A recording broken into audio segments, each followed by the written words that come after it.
Hi, everybody. Thanks for tuning in today. This is one of Pastor Howie's debriefings. I know that we are living in very serious and sad times, and so I thought that every once in a while it's a good thing to have a little fun and to be a little silly. So I'm going to give you a little debriefing of what's been going on here on our campus so you can stay in touch with us and stay connected with us. First of all, I have to give a great shout out and lots of props to my director, producer, Jonathan Minima, for giving me all the time that I need to do this PSA announcement. I understand there was some pushback on Jonathan with 15 seconds and the mom's tributes, but 15 seconds? You're telling me I only have 15 seconds to talk about my mom? That doesn't even make sense. I need more than 15 seconds. I can't. How do you expect me to work under these conditions? 15 seconds. 15 seconds to talk about my mom. Are you kidding me? I need more than that. I just can't tell you how gracious and kind-hearted and generous Jonathan has been to me, and I'm very grateful to him for giving me all this time, unlike some of the other staff members who maybe felt a little pressure for this. Now, why am I talking? The first thing I'm talking about, and you have to work with me on this, is I had a big swing and a miss last week. That's baseball lingo. I forgot to do my mom's tribute for Mother's Day. I hope none of you called her and told her that, because I am really embarrassed by that. So I want to give my mom a tribute. And here's the reason why. My mom knows me best of anybody in the world, maybe, and she knows that I procrastinate. And that's what I did. I procrastinated all week long, and I never got my tribute into my mother. When I was young in high school and college, my mom was a legal secretary, and I would wait to the last minute to do my papers, and then I would go over to her and I'd say, "Mom, could you type these up for me?" And as a legal secretary, she would type them up and they'd be beautiful, and I would get a decent grade. So I'm very thankful for my mom in so many ways. She's just been a real stable influence. She hasn't had an easy life. She was a great wife to my dad. She still misses him. She was so consistent, so faithful. She was a prayer, as many of the other guys have said. She just prayed all the time for her kids. I'm the oldest.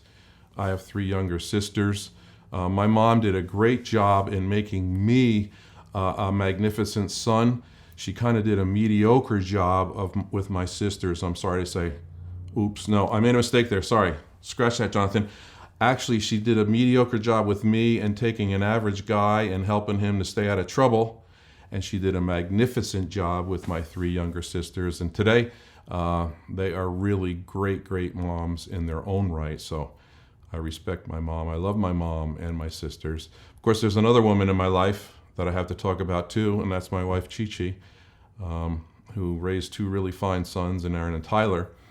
And last week, for those of you who didn't see it on Facebook, was National School Nurses Day on Wednesday, and the school, Hawthorne Christian Academy, surprised her with a 40-car parade came by our house, led by the Hawthorne Police Department. Thanks to them, and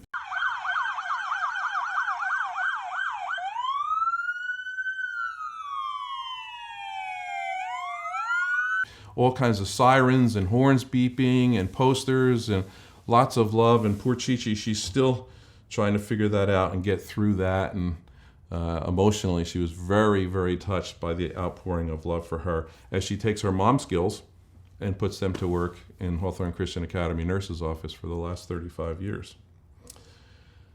Last but not least, I was very thankful. Kirk was just here in our studio. Very thankful to see so many folks at our geranium giveaway for Mom's Day. And it was really wonderful. And Kirk and I were out there. I was assisting him, and it was snowing on Saturday. Could you believe that? We were giving away geraniums, and the snow was falling here on our church patio. But it was great to see so many folks. Again, happy Mother's Day to all of you. We really appreciated seeing you. We look forward to seeing you again real soon. And now, last but not least, I need to ask your help about something. There are some rumors around the campus that perhaps some of my colleagues are thinking they're hatching sinister plots against me because some of my funny business that I said about them. And so they're thinking about doing that. If you hear of any of these plots, I need you to call me. This is the universal signal for call me in my office. Don't text me, don't tweet me, don't Slack me, don't Facebook me, don't Instagram me or TikTok me. Just call me. It'll be anonymous if you hear of any of these plots that they're hatching against me, so I can be aware of that. That's very important to keep my sanity. And I do think they are out there, and I do think they're looking to do stuff to prank me. Jonathan, again, I can't thank you enough for letting me go on and on and on. 15 seconds. In this beautiful time of thinking about our moms, and I can give a tribute to my mom. And you know what, John? I think the time is getting to be near lunchtime. I'm feeling really hungry, and I just happen to have here my Subway sandwich. And you know what? Shuett talked about the Subway sandwich, I think, on Sunday morning in his sermon. If you remember, it was a pretty good sermon. I said, please give me some mayo. And she took her squeeze bottle and she squeezed the mayo onto the my overflowing sandwich there. And he said that an overstuffed Subway sandwich has a lot of practical meaning to an overstuffed life. Did you ever think about that? I know David was trying to get us to think about that. So I'm going to enjoy my sandwich now. If you can't get a chance to go by the highway sign, they all fit together. On the highway sign this week, we have this: be still and know God. So that's our prayer for you this week. Be still in this overstuffed world with overstuffed sandwiches. Be still and spend a lot of good, quiet time with your Heavenly Father. That's it for this week. Stay safe, okay, and stay close to the Lord. We'll see you. I don't know if that looks like a very overstuffed. Yeah, it looks pretty cheesy, doesn't it?